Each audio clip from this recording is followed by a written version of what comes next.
Welcome to the Covenant Podcast, brought to you by Covenant Baptist Theological Seminary.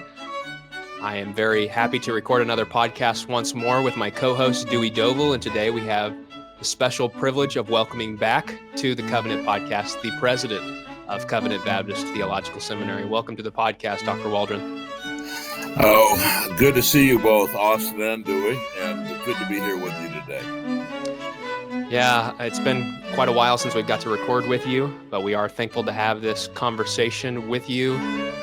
Since some time has lapsed since we've been able to record a podcast with you, it is always helpful for us to ask if you would be willing to give our listeners an update about what the Lord is doing through your life and ministry during this season, and especially if you would be willing to give us an update about some of the things happening at Covenant Baptist Theological Seminary. Well, sure. I continue my ministry at Grace Reformed Baptist Church of Owensboro, and thankful for what God is doing there. I'm about to recommence my exposition of 2 Corinthians, beginning with 2 Corinthians 12, really 12:7. But on the seminary side of things, we continue to be encouraged with the development of the seminary. CBTS Espanol launched for their MDiv program this fall, and we have, I think, 50 plus students in that program. We're also working with the THM program launched a year ago. I have 2 THM students myself. I'm trying to advise, and I'm looking forward to that and doing that. We've welcomed on full-time now Dr. John Englishley as our academic dean. We're glad he's now in Owensboro and beginning to acclimate himself to life here and working with the team here in Owensboro. Well, Dr. Waldron, thank you so much for that update, and we're certainly excited to have you on the show today to talk about your latest book, the Doctrine of Last Things. You're a man who has devoted extensive focus on eschatology over the years, and this is yet another wonderful volume that you've given for pastors and lay people alike to benefit from. I wonder, though, if we could focus on that phrase, the subtitle of the book, An Optimistic Amillennial View. Some of our listeners may be familiar with that phrase, given the focus of last year's CovCon, but nonetheless, for our listeners who may not really understand what is meant by the phrase optimistic amillennialism, could you define that for our listeners and even explain why you hold to this specific view of eschatology? Well, sure. That's a big question, but I'll try to summarize. Optimistic amillennialism. Well, amillennialism, by the very name, says that we don't believe in a millennium in the sense of a great golden age occurring either before the second coming or after the second coming before the eternal state. And so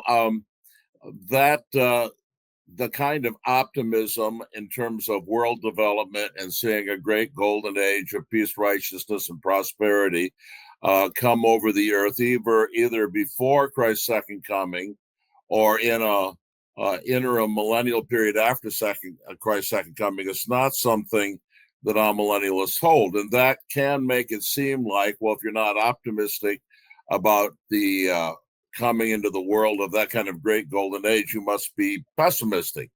And that's not true. And what I'm trying to say by that, to put it roughly, is that we can be very optimistic as opposed to dispensationalism and some forms of premillennialism. We can be very optimistic about the accomplishment of God's purpose in this age to build his church and for his church to spread throughout the world and preaching the gospel and being the means of the salvation of a great multitude whom no man can number, for every kindred, tribe, and nation. So what I'm saying about that is that we can be very optimistic about the church, even if we're not optimistic about the principles of Christianity, beginning to dominate the world and in a great golden age before Christ comes back. And so that's the optimism we're talking about. The fact that God's going to preserve his church, that he's going to raise up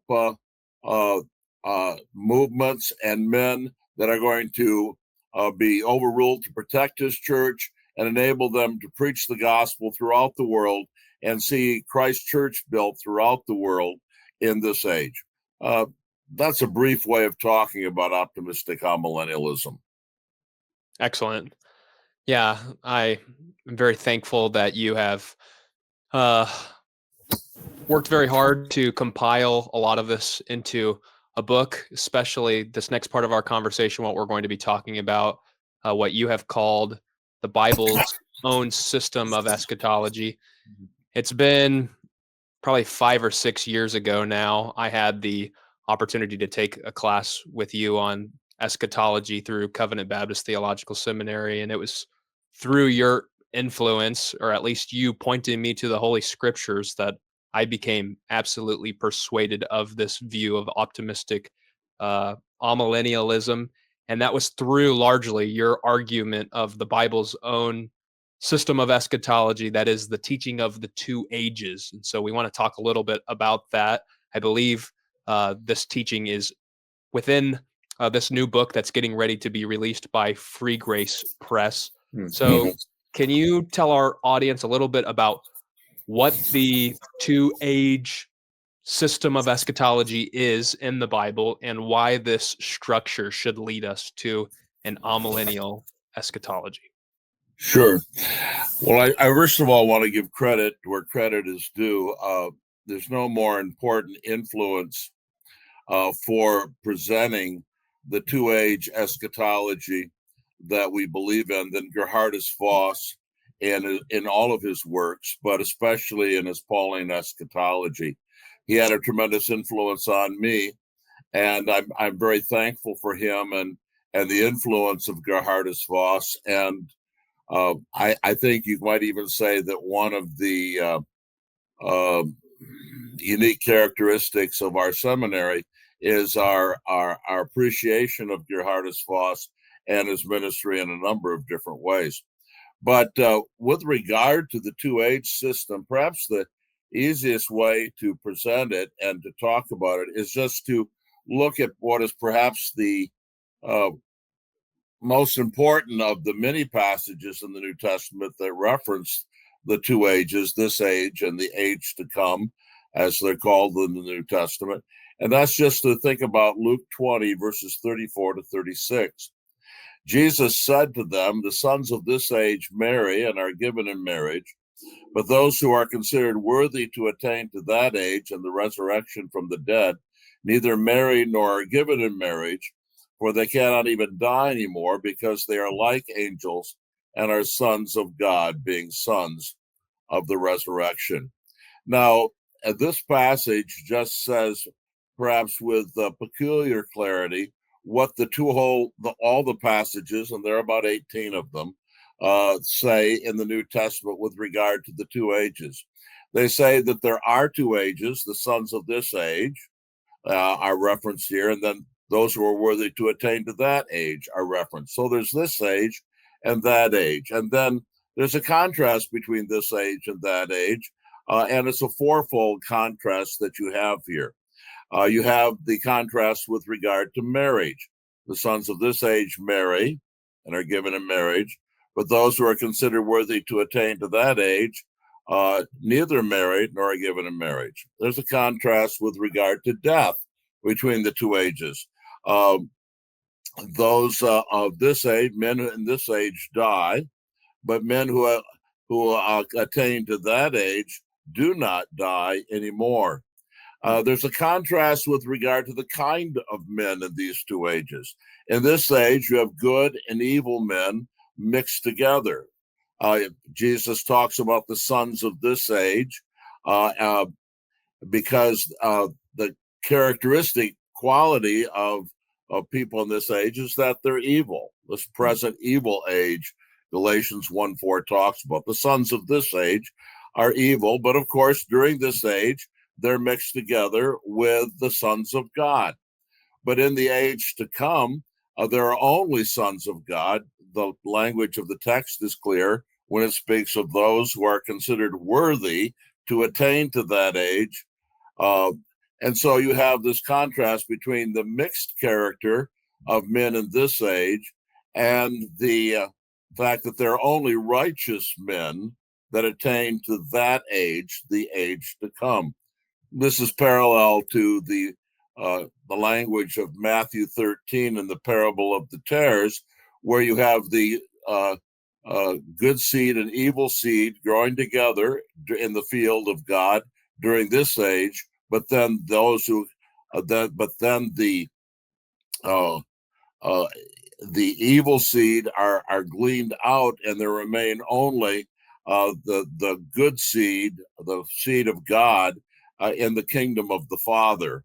That is a reference there to the age to come. And the last contrast is this: those who attain to that age are resurrected men. They are sons of God, being sons of the resurrection. So these four contrasts are very clear. They're very definitive. The distinction is between a natural age that we live in and a supernatural age to come.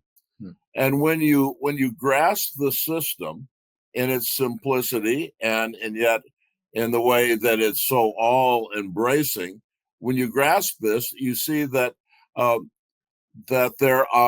there's really no place for the prevailing premillennial and dispensational system allowed here, because in that system, after Jesus returns, according to them and according to their interpretation of Revelation 20, and they must interpret Revelation 20 this way, after Jesus' return, there are good and evil men mixed together. There are resurrected men mixed together with unresurrected men. There are people marrying and there are people dying. And all of this after Jesus returns. And we know from the New Testament that Jesus' return brings the resurrection of his people. And so this contrast we have here in Luke 20, 34 to 36 really precludes and eliminates any kind of dispensationalism, premillennialism, any kind of premillennialism at all, because this age ends with Christ's second coming, and the age to come is an altogether supernatural age with only sons of God in a resurrected condition. What, if I could follow up, what about postmillennialism? I've heard some of our own close brothers talk about how one of their critiques of a golden age of peace and prosperity, I think to use their word, bifurcates, maybe I'm using the wrong word, but splits this age into different segments that maybe the New Testament itself doesn't recognize. Would you say that this two-age structure also deters us from postmillennialism as well? I think it does. And let me explain why. And it's implied by this passage and made explicit in a number of the other two-age passages in the New Testament. And the classic passage is the one where in Galatians 1:4, where Christ has died to deliver us from this present evil age. Another passage, I think it's 2 Corinthians 4:4, where we're told that Satan is the god of this age. So the entire two-age system helps us to see that this age is and always will be predominantly evil. And because of that, the notion of a great golden age of peace, righteousness, and prosperity before Christ comes back at the end of this gospel age is really, I guess what the best way to say, it's outlawed. It's precluded by the nature of this age. It really contradicts what the New Testament teaches about what the nature of this age is going to be, about what the predominating culture is going to be of this age until Jesus comes right back and makes all things new.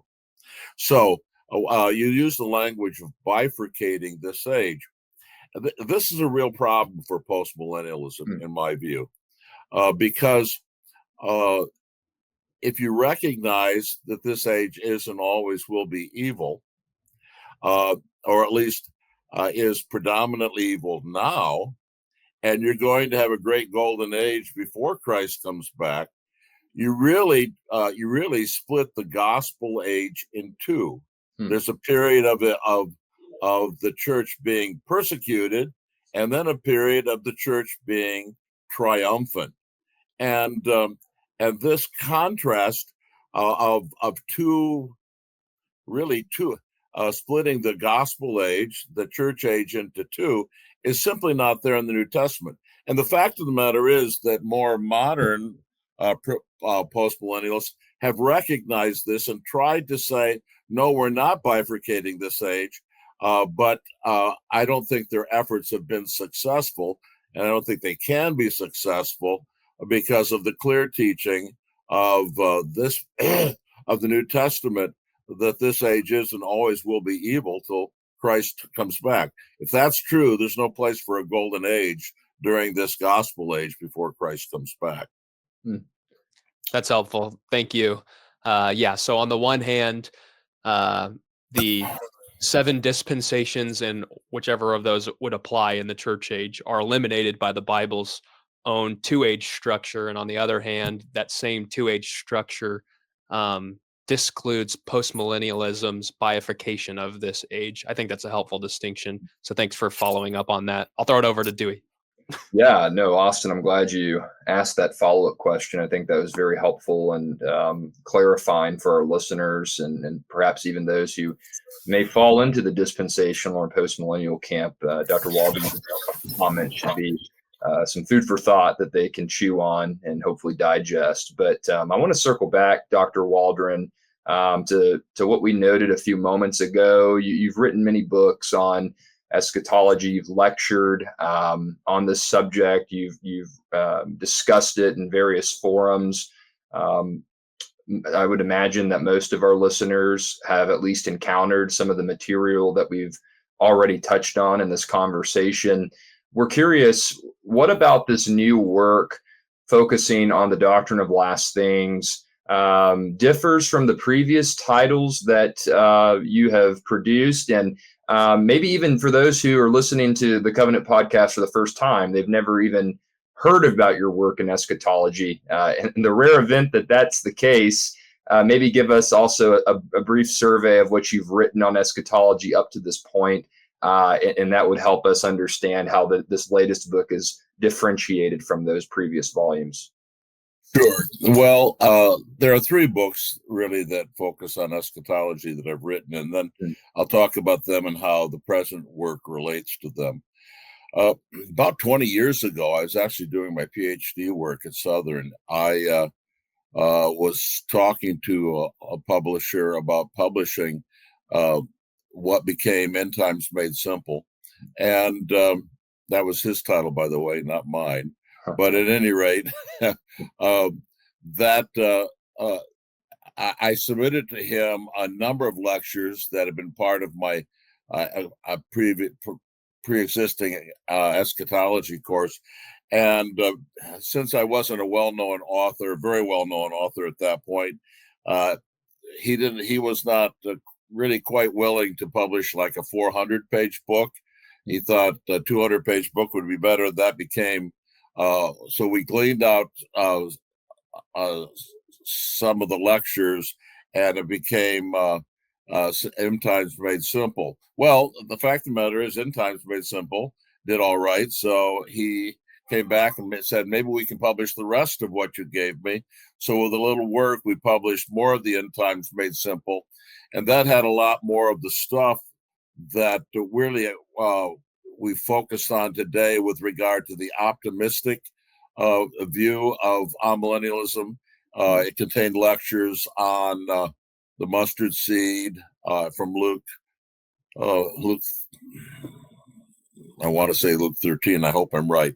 And lectures on Christ building his church from Matthew 16, and also lectures on Matthew 24 and Romans 11, and a number of other things that were not included in End Times Made Simple. Several years later, Dr. John MacArthur preached what has become known as his outrageous sermon with the thesis that was stated this way: why every Calvinist should be premillennial. That created quite a stir, and I was blogging for our seminary at that time, and I did a series of blogs on and critiquing his sermon, and that became eventually, through Reformed Baptist Academic Press, MacArthur's Millennial Manifesto, a friendly response, and that book contained a lot more in-depth treatment of the Church Israel distinction and why it was not biblical, and why we must think of the church as the new Israel of God. So those are the three books that I had published, and the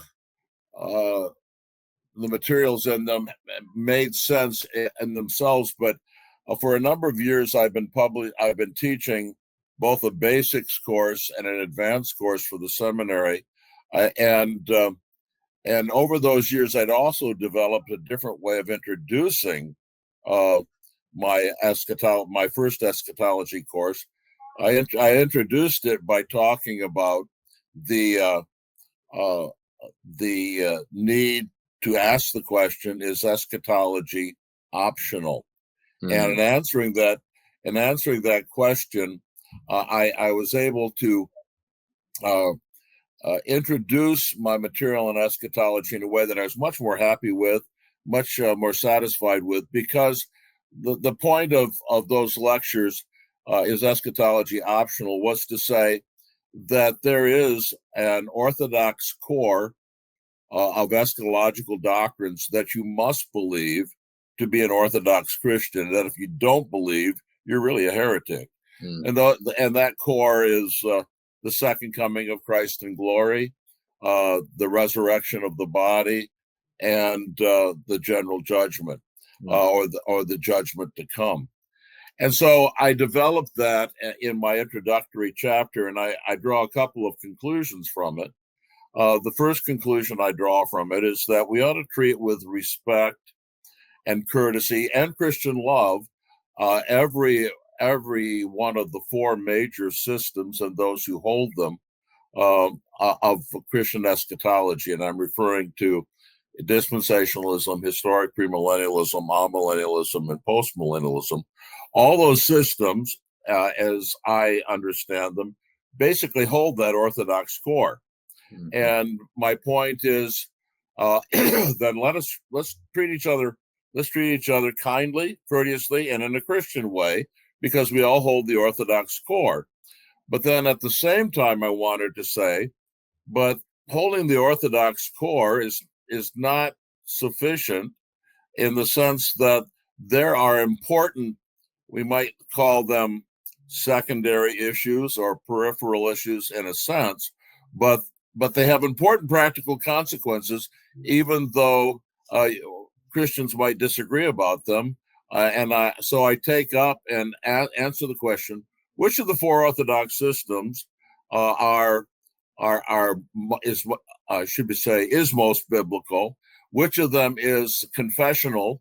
And I answer those questions. So what I'm trying to say is, there's an Orthodox core. Let's respect everybody that holds that, but let's also realize that there are very important practical consequences to understanding that of those systems, optimistic amillennialism commends itself as both confessional and the most biblical system. That's helpful. What other ways, though, does this new book differ from the previous books that you've written? How does it relate to those? Is it? I know that a question that I've seen a lot on social media is this just the previous three books put together, or is there different material, or is there new material? It certainly is a beautiful binding. I think Free Grace Press has done a wonderful job in their cover art of this book. They make beautiful books. But what other ways, though, does this new tome, not actually called a lot more of the end times made simple. Just which I'm glad it's not called a lot more of the end times made simple. The Doctrine of Last Things. What other differences are there? Oh, sure. Well, besides the whole introduction to it that I've just been talking about, which I consider pretty important, actually, a lot of material has appeared in some form in End Times Made Simple, more of the End Times Made Simple, MacArthur's Millennial Manifesto, but now it's brought forward in a much more systematic and logical fashion, and so I think that's an advantage.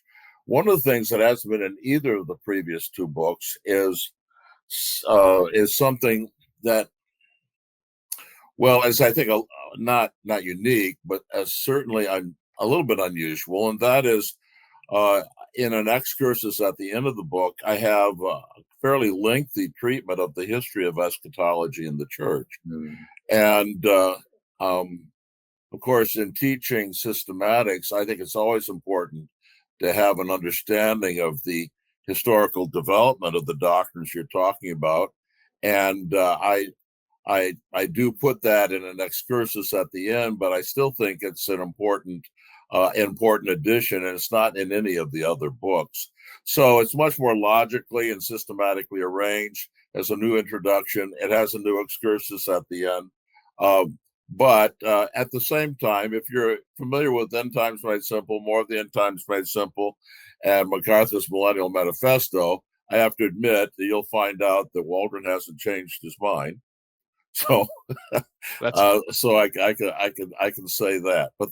But I do think that these are some of the valuable additions that you'll find with regard to the previous three books.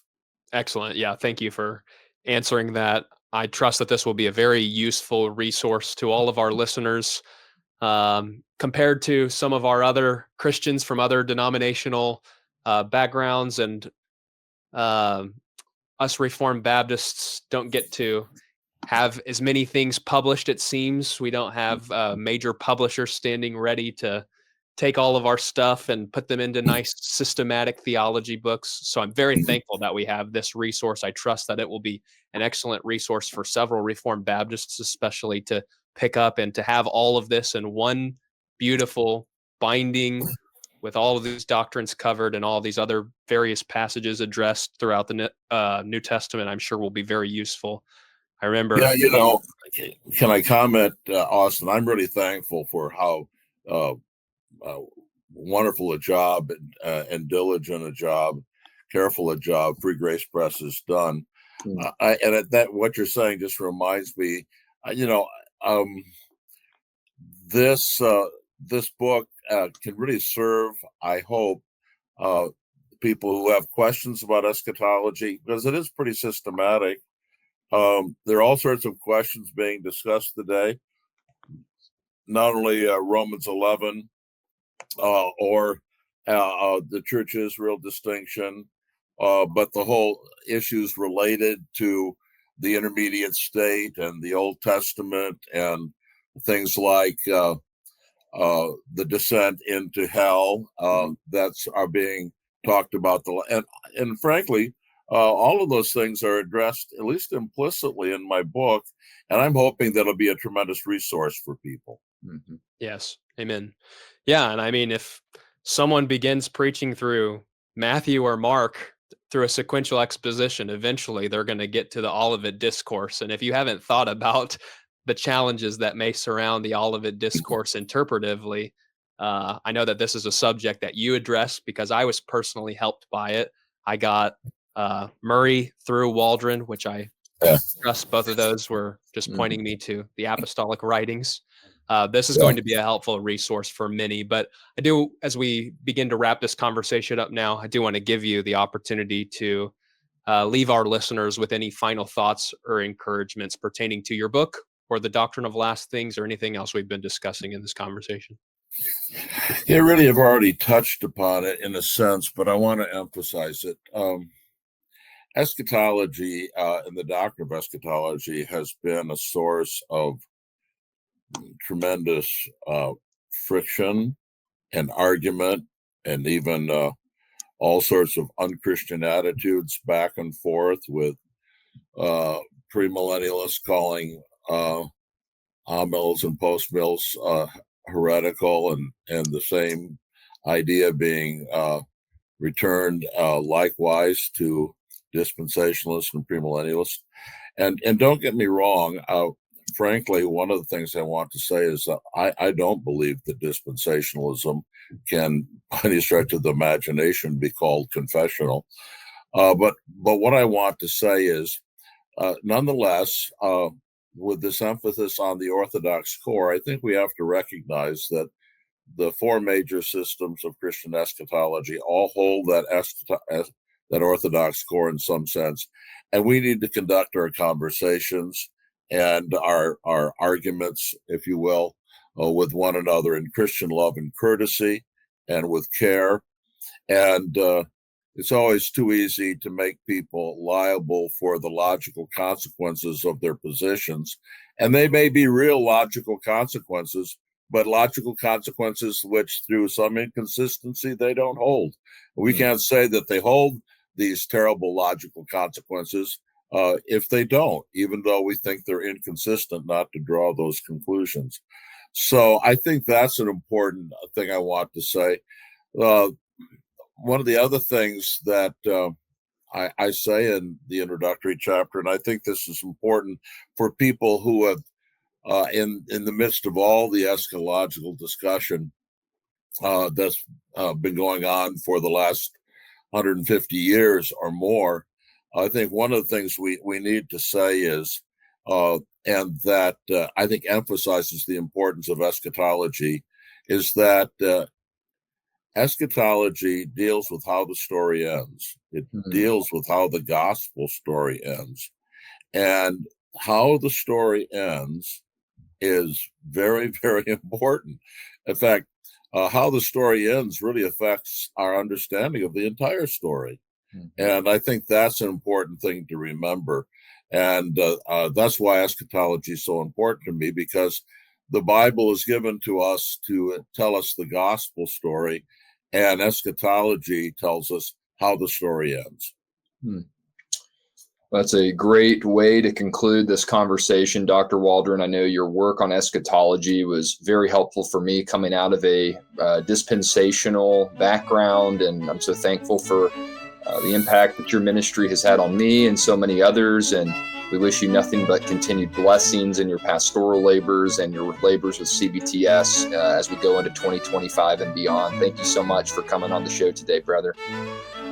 Thank you, Dewey. Thank you, Austin. Love you guys, and may God bless your ministries and your respective churches. Amen. Amen. Well, to our listeners, we thank you for your continued support of the Covenant Podcast. Until next time, we wish you grace and peace. God bless.